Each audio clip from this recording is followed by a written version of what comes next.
पालक पुरी बनवण्यासाठी आपल्याला लागणारं साहित्य आहे जिरे, मिरची, ओवा, चवीनुसार मीठ, धनेपूड, हळद, तिखट आणि तीळ. मिक्सरच्या भांड्यामध्ये पालक, मिरची, तीळ आणि जिरे घेऊन ते बारीक वाटून घेऊया. गव्हाच्या पिठामध्ये 1-2 चमचे बेसन पीठ, त्यामध्ये वाटलेलं पालकाचं आणि बाकीच्या मिश्रण जे आहे ते मिक्स करा आणि आपण जे साहित्य घेतलं होतं तिखट, हळद, धनेपूड वगैरे मिक्स करून एक घट्टसर गोळा करून घ्या. हा छान घट्टसर गोळा तयार आहे.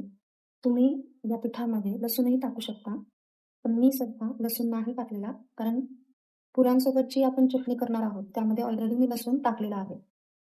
मी इकडे तेल तापायला ठेवलेलं आहे.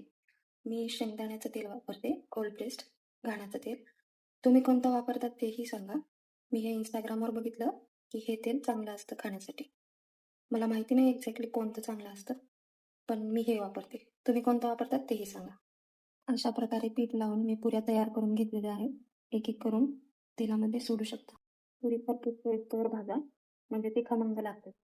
मी याआधी सांगितल्याप्रमाणे मी चटणीसाठी लसूण घेतला होता. त्याच्यात 2-3 पाकळ्या, शेंगदाण्याचं कूट, काजू, तिखट, जिरे, मीठ आणि साखर हे सर्व मिक्सरमध्ये वाटून घेत आहे.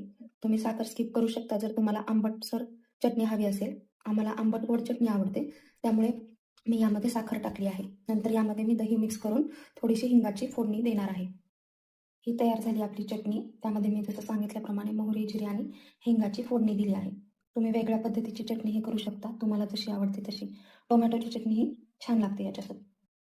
या झाल्या आहेत आपल्या गरम पालक पुरी आणि सोबत चटणी. पालक पुरी कडक होण्यासाठी तुम्ही त्यामध्ये रवा किंवा थोडं तांदळाचं पीठही मिक्स करू शकता. जर तुम्हाला मऊ आवडत असतील तर बेसन पीठ.